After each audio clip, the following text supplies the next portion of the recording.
Pak Rudi. Selanjutnya Pak Herman Hairon.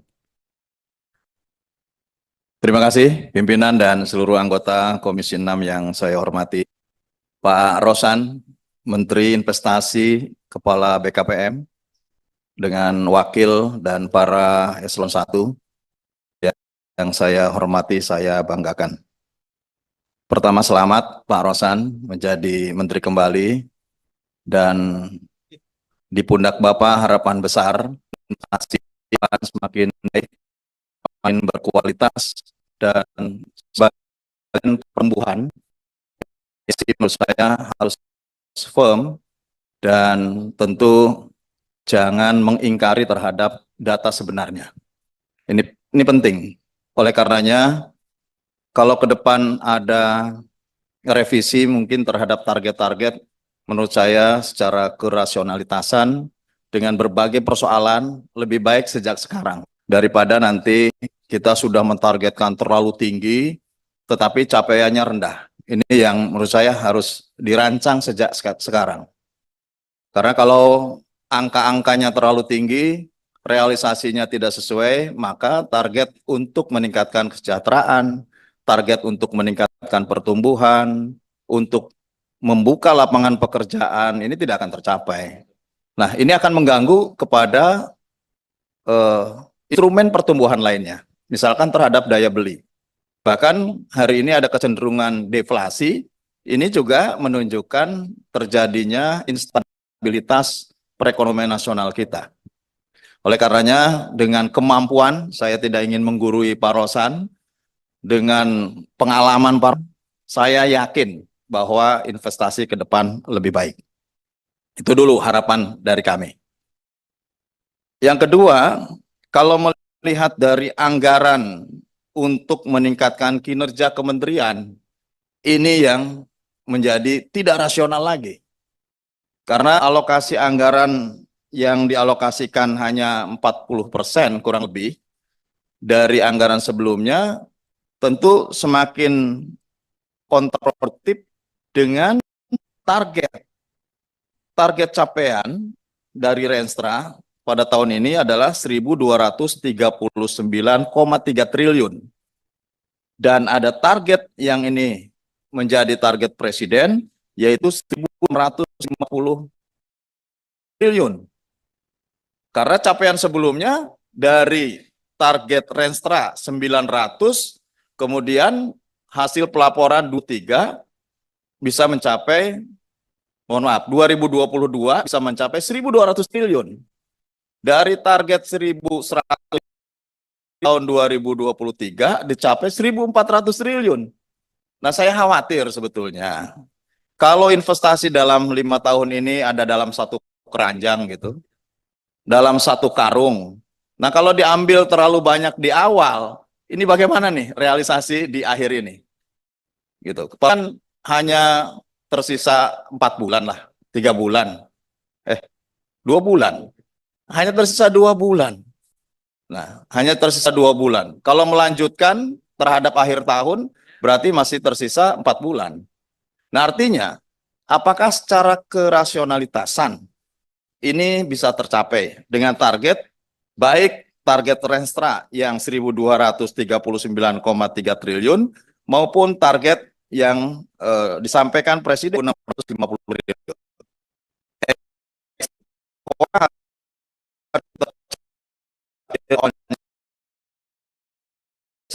9,9 triliun memang naik dari tahun sebelumnya. Tapi nanti seperti apa akhirnya? Jadi saya ingin juga Pak Rosan dengan kalkulasi yang lebih matang, bagaimana untuk bisa mencapai terhadap 2 target tadi. Itu pertanyaan saya. Ketiga, selain tentu tadi untuk bagaimana merasionalisasikan antara target yang tahun ini harus dicapai dengan tahun depan yang harus dicapai karena anggarannya menurun. Kemudian bagaimana juga dengan target-target pembangunan yang semakin meningkat di era nanti Presiden Prabowo. Artinya selain kita punya beban harus membayar hutang, mungkin naik, kemudian ada target-target pembangunan yang lebih besar kebutuhannya. Ini bagaimana investasi men-trigger untuk sampai kepada pertumbuhan mungkin di 7-8%. Cara dan strategi apa? Sedangkan pada sisi lain, anggaran tahun 2025 hanya 40% dari 1,571 triliun menjadi 681,880 triliun. Oleh karenanya, kami dari fraksi Partai Demokrat mendukung untuk mengusulkan tambahan, bukan hanya ke angka 889 triliun sebetulnya. Kalau memang ada target-target besar yang ingin dicapai karena ini adalah ruh pertumbuhan ekonomi nasional, maka direvitalisasi kembali, dirasionalisasi kembali target-target tersebut terhadap anggaran yang harus dicapai pada tahun 2025. Menurut saya tidak ada persoalan. Ini adalah momentum, Pak Rosan. Momentum. Artinya kalau ingin targetnya 1.650 triliun, maka ya anggaran pemerintah berikut untuk promosi, untuk meningkatkan agresivitas investasi, untuk meningkatkan rencana pembangunan ataupun planning area di dalam negeri. Ini kan butuh biaya gitu. Nah, kalau butuh biaya, tentu ini tidak akan cukup gitu. Nah, untuk bisa mencapai itu ya segini. Saya kira kami yakin Pak Prabowo ke depan juga akan lebih rasional untuk mengukur, akan lebih punya ukuran-ukuran yang lebih pasti di dalam mencapai target-target investasi. Sehingga betul-betul sekali lagi mendukung terhadap pertumbuhan ekonomi, mendukung terhadap terbukanya lapangan pekerjaan, dan meningkatkan kesejahteraan rakyat. Yang terakhir, kami juga berharap investasi ke depan di pundaknya Pak Rosan ini menjadi lebih inklusif dan berkualitas. Maksud saya berkualitas itu adalah investasi betul-betul bisa meningkatkan satuan kesejahteraan dalam rumusan-rumusan yang lebih afdol, yang lebih berpihak pada kesejahteraan rakyat. Percuma saja kalau investasi banyak, tetapi tenaga kerjanya asing misalkan. Percuma saja investasi banyak, kalau kemudian tidak memberikan dampak efek terhadap pendapatan masyarakat.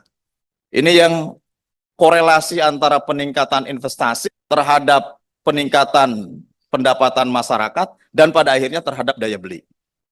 Nah, menurut saya ini penting nih diuraikan sehingga betul-betul ke depan peningkatan kuantitas ataupun peningkatan nilai investasi yang ditargetkan juga sejalan dengan peningkatan kesejahteraan dan pendapatan masyarakat.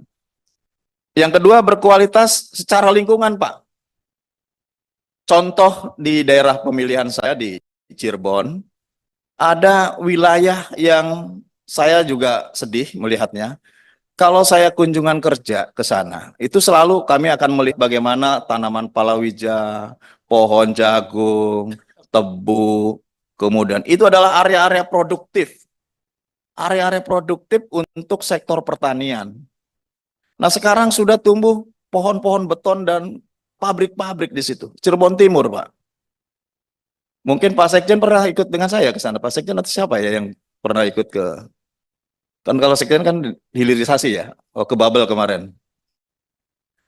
Nah, kalau kondisi investasinya seperti ini, mengganggu terhadap pertumbuhan sektor lainnya, mengganggu terhadap pertumbuhan sektor pangan, mengurangi tingkat produktivitas sektor pangan, kan tidak ada bedanya meningkatkan pada sisi satu, tapi mengurangi sisi lainnya. Akhirnya tidak berkualitas, baik kualitas investasi yang itu bisa meningkatkan berbagai sektor, maupun terhadap kualitas lingkungannya. Karena setelah dibangun pabrik-pabrik, banjirnya semakin besar di sana. Semakin lama untuk terjadinya surut, karena memang itu adalah catchment area. itu adalah wilayah serapan yang sesungguhnya dulu sumber air untuk sektor pertanian. Ini sayang. Jadi ke depan mungkin Pak Rosan, campur tangan Bapak ini sebagai Menteri Investasi dan BKPM sampai kepada komitmen lingkungan tadi. Gitu. Selain tentu berkomitmen secara global terhadap komitmen perubahan iklim, juga ya komitmen terhadap lingkungan yang lebih mikro. Wilayah-wilayah yang mana yang sesungguhnya ini tepat untuk dijadikan sebagai kawasan industri, pengembangan investasi, mana yang kawasan itu harus dipertahankan sebagai lumbung pangan, sebagai pembangunan sektor-sektor lainnya. Nah, menurut saya ini harus sampai kepada situ, bukan hanya kemudian secara kuantitas investasinya semakin besar, tapi kerusakan lingkungannya semakin besar. Jadi nggak balance, karena dalam jangka pendek betul ini bisa meningkatkan pendapatan, tetapi dalam jangka panjang ini akan menyerap biaya investasi yang besar terhadap APBN. Karena bagaimanapun kalau terjadi kerusakan lingkungan yang bertanggung jawab akhirnya negara. Gitu. Nah, menurut saya ini dihitung saja. Saya lebih rasional untuk bisa menerima apapun yang disampaikan oleh pemerintah sepanjang ini betul-betul dihitung secara tepat, secara rasional.